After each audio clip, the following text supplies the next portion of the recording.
Hey, it's Raven here. Sorry if the blower motor is a little loud. My headset microphone, the battery's dead on it, and I'm still working out on a better car mount again. Got some good news for this week. I did pick up a cool stationary mount, so I can get back to doing the whiteboard videos and some more instructional videos. Have that going on.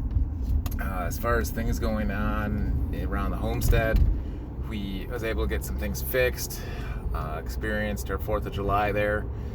Did find that with the weather we're having, where it's 90 and 100% thick cutting humidity, I have noticed some things with optics. Keeping the house, rifles that are in the house and kind of an air conditioning house, and stepping it outside, fog the lens. So, just something to think about.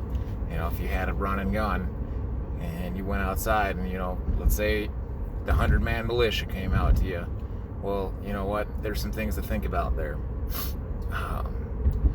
So, that was some of the things. Our chicks, picked up our chicks. I got 22 birds again. Starting the process over again. So far, all the birds are healthy. They are outside this time because, unlike March, when I first picked them up, it is the opposite of March. Instead of being freezing cold, it is balls hot and humid. So birds are doing okay. They had more mature birds, should be laying eggs soon. Looking forward to that because once we had the raccoon problem, we ran out of eggs. So now, it's weird to go out and buy eggs again. So have to do that.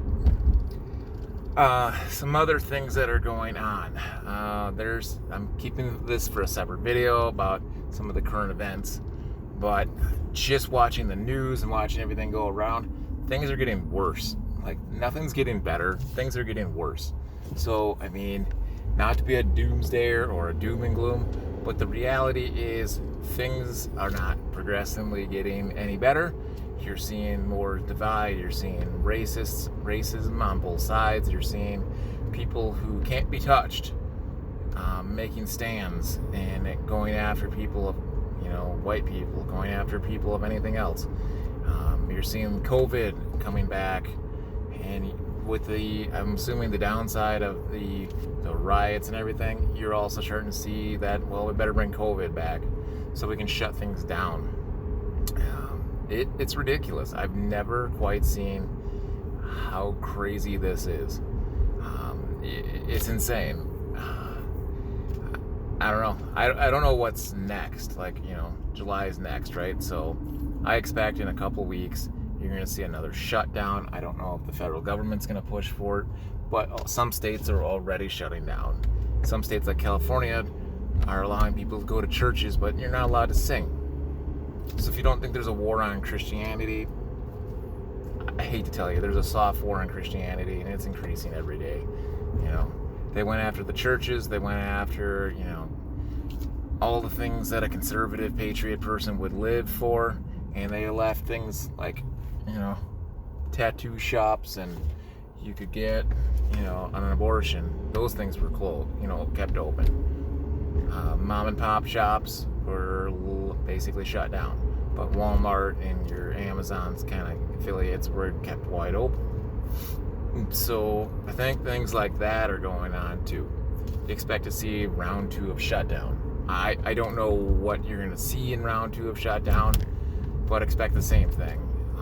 I don't know what businesses are going to be able to do. I don't even understand how the economy is. They're in fluctuating economy again. It seems like round 2 of stimulus checks are being worked out. Sure, you might as well give people the fake money that everybody might as well get, because it's just fake money at this point. It's a propped up money and a propped up currency that has no value whatsoever. You're seeing the BLM movement go push through, and the whole BLM movement is pushing through with Antifa, and they're starting to get completely violent, and they're starting to use things against, systemic racism and excuses to attack white people.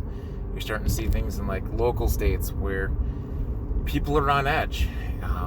Not only that couple on St. Louis that had to defend themselves, but there's a couple in Michigan who was attacked by a black woman whose husband happens to be a cop. So there's the double negative, right? Not only is she black, but her husband's a cop. So now you have to deal with that problem. Well, her 16-year-old daughter and her decided to, go after, a white couple and a pregnant woman and her husband. Well, believe it or not, it went bad. They tried to surround the white couple. They blocked them in. They were beating on the car. The husband tried getting them to stand down. They got him to back off, and they tried to get him to back off. The woman had to come out and draw her gun. Now, everybody on our side is freaking out that how dare you draw a gun and show force, but I go, you're at the point where you need to show aggression. You need to show aggression. And whether or not your state allows you to brandish, and I don't consider that brandishing. You're not doing it for intimidating to get ahead of line. You're using it to defend yourself. You're using it to push forward on yourself. You're using it to get them the hell off your vehicle so you don't run them over. Now, if she unloaded on them, then yeah, you probably have a problem. They weren't getting violent enough that you could justify lethal force. But this was an option. So, unfortunately, this couple's getting railroaded completely through. The guy lost his job and everything else. So, that's what's going on currently in the current events. I do have a deeper video coming up that I'll talk about more the most dangerous thing I've seen recently. With that, it's Raven Tactical. I'm signing off. Please share, subscribe, hit the like, comment. I am trying to push for more content videos instead of these car videos. And with this new mount that I got, it should work pretty good. And I'm really hoping to get a better car mount.